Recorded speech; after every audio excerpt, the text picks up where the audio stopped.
क्या आज भी हमारे देश में लड़कियों को खिलौना समझा जाता है, या फिर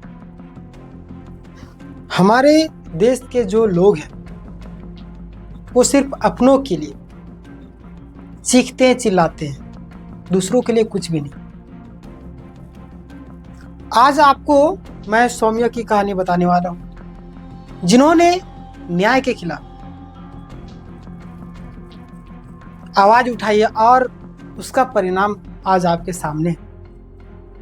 ये जो परिणाम दर्शाता है कि हम लोग कितना स्वार्थी हो चुके हैं। उड़ीसा की घटना है। एक लड़की थी जिनका सपना था शिक्षक बनने का। उनकी कॉलेज के प्रोफेसर ने उनके साथ गलत व्यवहार किया, गलत नजरों से देखा।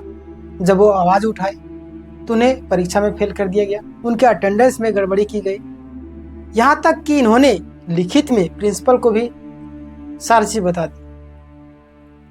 जब वहां बात नहीं बनी तो सोशल मीडिया का सहारा ली। सोशल मीडिया में भी 10 दिन पहले पोस्ट डालती कि अगर मुझे न्याय नहीं मिली तो आत्महत्या कर लूंगी। लेकिन क्या सिर्फ जाने चली जाएगी तभी सरकार जगेगी, तभी मीडिया जगेगी, तभी लोग सामने आएंगे? आज इनकी जाने चलेगी। इनको बचाने वाले भी 70% जल गए। आखिर इन्होंने क्यों किया ऐसा? क्या इनको बचाया जा सकता था? जी हाँ, उल्टा लड़कियों से ही सवाल पूछा जाता है कि तुम छोटे कपड़े क्यों पहनती हो, तुम इधर क्यों घूमती हो, रात को इधर क्यों जाती हो। हालांकि पिछले दिनों से कई सारे पुरुषों के भी घटने आ रही, लेकिन महिलाओं की घटना की हम लोग बात करें कि पुरुषों से ज्यादा महिलाएं असुरक्षित हैं। यह सोचने वाली बात है कि इनका सपना था कि शिक्षक बनेंगे, हम आगे बढ़ेंगे, बच्चों को पढ़ाएंगे। लेकिन अगर शिक्षक ही भक्षक बन जाए तो क्या बच्चों को भविष्य संवरेगा या बिगड़ जाएगा? ये तो इन्होंने आवाज उठाया, लेकिन आज भी कई सारे ऐसे जगह जो शर्म के मारे लोग क्या कहेंगे आवाज नहीं उठाते। इन्होंने वहां जो कॉलेज था ऑफिस के सामने ही अपने आप पर पेट्रोल डाल करके खुद को जला लिया। बचाने वाले 70% जल गए, लेकिन इनकी जान नहीं बची।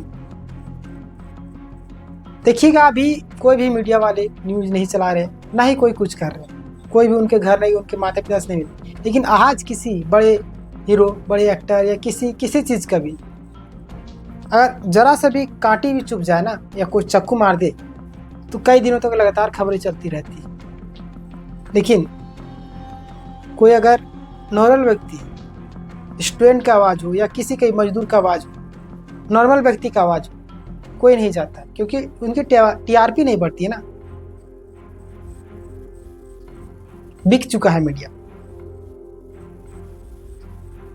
इन्हें बचाया जा सकता था अगर उस समय पुलिस प्रशासन अगर एक्टिव होती। हालांकि अभी प्रिंसिपल को निलंबित कर दिया गया, जेल में डाल दिया गया, तो क्या फायदा जब इनकी जान ही चली गई। तो समय रहते अगर न्याय नहीं मिला तो वो अन्याय के बराबर ही। मैंने एक बार एग्जांपल भी आपको दिया था कि एक व्यक्ति का 40 साल में न्याय मिला, उसका जीवन तो पूरा गुजर गया जेल में। अब वो 40 साल के बाद क्या करेंगे? वो तो अन्याय के बराबर ही न था। तो ऐसे ही यहाँ पे भी जब सोशल मीडिया में इनका पोस्ट डाला गया तो उसमें भी नज़र रखनी चाहिए थी। दूसरी बात, जब प्रिंसिपल को दी लेटर लिख करके ये सारी चीज़ें हो रही थी, प्रिंसिपल को उस पर एक्शन लेना चाहिए था। प्रिंसिपल को सूचित करना चाहिए था। अगर कोई बड़ा व्यक्ति था शिक्षक, तो प्रिंसिपल सूचित करते पुलिस स्टेशन में कि ऐसे से हमारे छात्राओं के साथ हो रहा है। लेकिन प्रिंसिपल कभी यहाँ पे गलती कर सकते हैं आप। अगर किसी का हो जाता है इस तरीके से काम, तो कोई बड़े नेता या बड़े लोगों का हाथ सामने आ जाता है, बचाने के लिए कोई आ जाते हैं। अगर आज भी अगर हम लोग नहीं सुधरे तो आने वाले दिनों में आपके घर से भी किन्हीं का हाल ऐसा हो सकता है। तो समय है, समय रहते ही जागना है, और नहीं तो क्या होता है आप सभी जान रहे। सिर्फ ये उड़ीसा की घटना नहीं, हमारे पूरे देश की घटना है।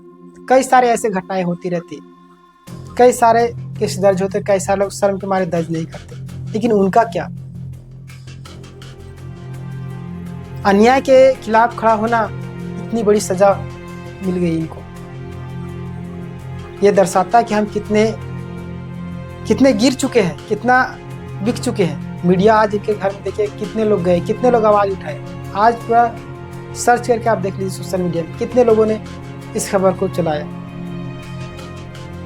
नहीं, सिर्फ सबको अपने आप से मतलब है, और तब मतलब होगा जब उनके घर से ऐसा कुछ काम हो जाएगा तब।